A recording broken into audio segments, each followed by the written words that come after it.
अस्सलाम वालेकुम नाज़रीन, पाकिस्तान में एक और बड़ा मसला जो है वो इस वक्त सामने आ चुका है और वो मसला है पाकिस्तान के बाय रोड जाने वाले ज़ायरीन से मुतालिक। वफाकी हुकूमत की तरफ से ये ऐलान किया गया है कि इस मरतबा किसी भी ज़ायर को बाय रोड नहीं जाने दिया जाएगा और सिर्फ बाय एयर सफ़र जो है वो ज़ायरीन कर सकेंगे। फ़्लाइट्स ज़्यादा चलाई जाएंगी। PIA की फ़्लाइट्स 8 अगस्त से खुसूसी तौर पर चलाई जा रही हैं और उसका किराया भी $675 यानी 1,90,000 के करीब जो पाकिस्तानी रुपए हैं उसमें लिया जाएगा। ये ऐलान वफाकी हुकूमत की तरफ से कर दिया गया है। इस ऐलान के बाद पूरे मुल्क में एक बेचैनी की कैफियत पैदा हो चुकी है, क्योंकि पाकिस्तान से तकरीबन हर साल 2.5 लाख के करीब ज़ायरीन इमाम हुसैन अलैहिस्सलाम अरबईन हुसैनिया के लिए पाकिस्तान से ईरान के रास्ते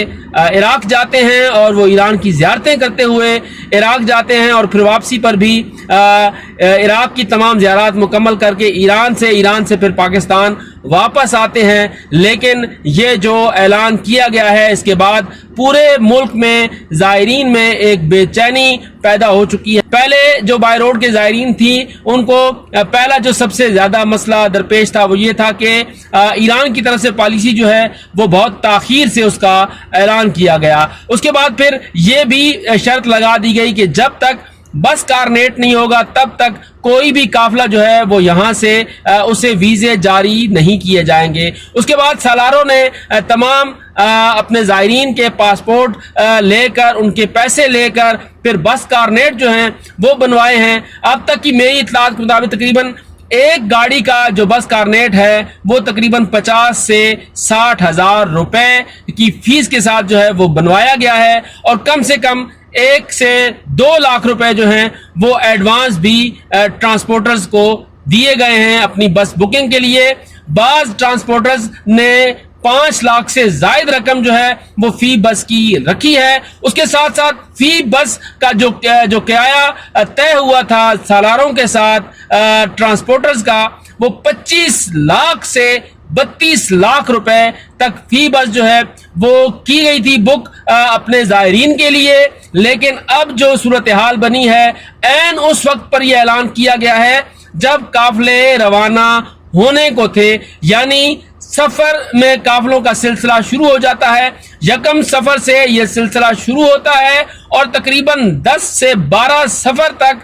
पाकिस्तान से ये जो बाय रोड के काफिले हैं ये जाते रहते हैं और अरबईन हुसैनिया जाकर करबलाए मुअल्ला में करते हैं। अरबईन वाक में बुनियादी तौर पर ये ज़ायरीन शरीक होते हैं। नजफ अशरफ से करबलाए मुअल्ला तक पैदल मार्च किया जाता है। उस सफर के लिए ये ज़ायरीन यहाँ से जाते हैं। 2.5 लाख के करीब जो ज़ायरीन हैं वो इस मरतबा उनके जाने पर बड़ा सवालिया निशान लग चुका है। वीज़े लग चुके थे ईरान के, वीज़े लग चुके थे इराक के, बस कारनेट हो चुके थे, बसें बुक हो चुकी थी। अब सिर्फ और सिर्फ सफर करना था। लेकिन सफर से सिर्फ 24 से 48 घंटे पहले वफाकी हुकूमत की तरफ से वजीर दाखिला साहब की तरफ से यह ऐलान कर दिया गया कि सिक्योरिटी के पेश नज़र तमाम जो अहम तरीन इदारे हैं उनके साथ मुशावरत के बाद, बलूचिस्तान की हुकूमत के साथ मुशावरत के बाद यह फैसला किया गया है कि इस मरतबा बाय रोड जो ज़ायरीन हैं वो नहीं जा सकेंगे। मैं सिर्फ आपको ये बताता हूं कि अगर बाय रोड ये ज़ायरीन नहीं जाते तो फिर कितना नुकसान जो कम से कम होगा वो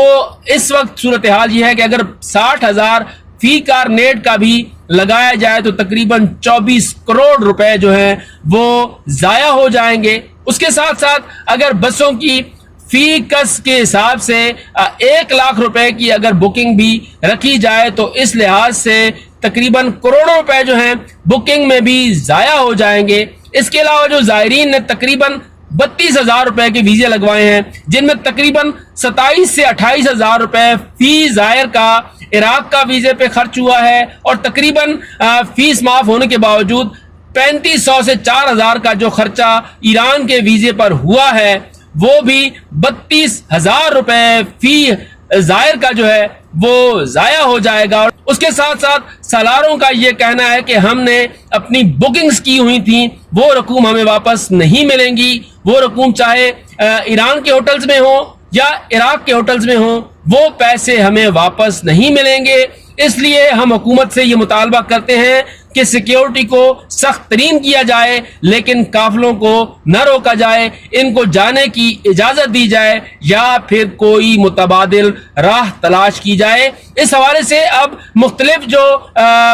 سالار ہیں انہوں نے بڑی جو شیعہ تنظیمیں تھیں ان کے ساتھ بھی رابطے کیے ہیں، بڑی سیاسی جماعتوں کے ساتھ رابطے شروع کر دیے گئے ہیں، وفاقی حکومت کے ساتھ رابطہ جو ہے مختلف انداز سے کیا جا رہا ہے اور کوشش کی جا رہی ہے کہ اس معاملے کا کوئی حل نکلے۔ لیکن اگر یہ حل نہیں نکلتا تو جس طرح سے میں نے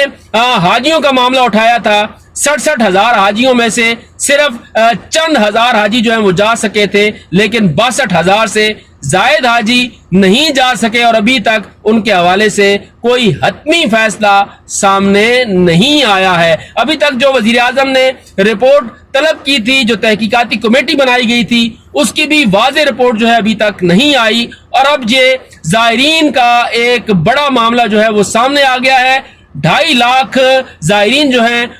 ان کے حوالے سے یہ ایک بڑا معاملہ ہے۔ اس معاملے کو کس طرح سے حل کیا جائے گا، کس طرح سے یہ پیسے واپس لیے جائیں گے، یہ بھی ایک معاملہ ہے۔ اور سب سے اہم یہ کہ جن لوگوں نے پورا سال انتظار کیا اربعین کا کہ وہ اربعینیہ پہ جائیں گے، جنہوں نے 1-1 روپیہ اکٹھا کیا اور بائی روڈ وہ جانا چاہتے تھے، کیونکہ بائی روڈ ایک بڑی تعداد ان زائرین کی جاتی ہے جو انتہائی غریب یا متوسط طبقے سے تعلق رکھتے ہیں اور وہ زیادہ پیسے نہیں دے سکتے۔ اب میں یہاں پر آپ کو یہ بتاتا چلوں کہ جو اس وقت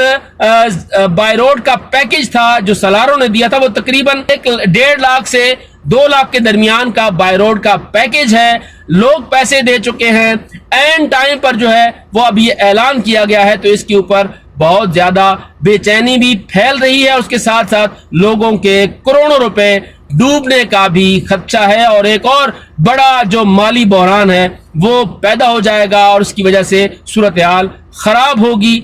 اپنے اس فیصلے پر نظر ثانی کرے گی یا پھر کوئی متبادل راہ نکالی جائے گی، کیونکہ اب تک جو رد عمل آیا ہے شیعہ علماء کونسل کی طرف سے، مجلس وحدت المسلمین کی طرف سے، تحریک نفاذ فقہ جعفریہ کی طرف سے یا پھر دیگر تنظیموں کی طرف سے، وہ یہ ہے کہ حکومت کو اپنے فیصلوں پر نظر ثانی کرنی چاہیے اور کوئی متبادل راہ تلاش کرنی چاہیے۔ یہاں پر 2 اہم معاملے ہیں جس کی وجہ سے پابندی لگائی گئی ہے۔ ایک تو یہ ہے کہ سیکیورٹی کے بہت زیادہ خدشات ہیں بلوچستان کی صورتحال کے پیش نظر، اور دوسرا معاملہ یہ ہے کہ بعض پاکستانی زائرین کی روپ میں ایران یا عراق میں غائب ہوتے ہیں۔ تو یہ 2 اہم معاملات تھے۔ ان معاملات پر ان دنوں میں جو ہے وہ گفتگو ضرور ہوگی، کیا کوئی راہ نکلے گی۔ جیسے ہی اس حوالے سے کوئی اور اپڈیٹ ہوگی تو وہ بھی ہم آپ سے شیئر کریں گے، لیکن اگر اس مسئلے کا حل نہ نکلا تو یہ ایک بڑا بحران ہوگا اور ایک بڑی جو ہے لوگوں کے لیے ایک بڑی مشکل جو ہے وہ پیدا ہو جائے گی کہ آیا وہ اس صورتحال سے کس طرح نبرد آزما ہوں گے، کس طرح سے جو ہے وہ اپنے اس خسارے کو پورا کریں گے۔ ایک طرف لوگوں کے کروڑوں روپے کا خسارہ ہے اور دوسری طرف ان لوگوں کی آس، ان لوگوں کی امید جنہوں نے اس لیے پورا سال پیسے اکٹھے کیے کہ وہ چہلوں میں امام حسین علیہ السلام کے موقع پر زیارت اربعینیہ میں جائیں گے، وہاں پر امام علی مقام کے روضے کی زیارت کریں گے، نجف اشرف کی زیارت کریں گے، مشہد مقدس کی زیارت کریں گے۔ لیکن اگر یہ فیصلہ واپس نہیں لیا جاتا تو پھر یہ لاکھوں زائرین جو ہیں وہ اس سعادت سے محروم ہو جائیں گے۔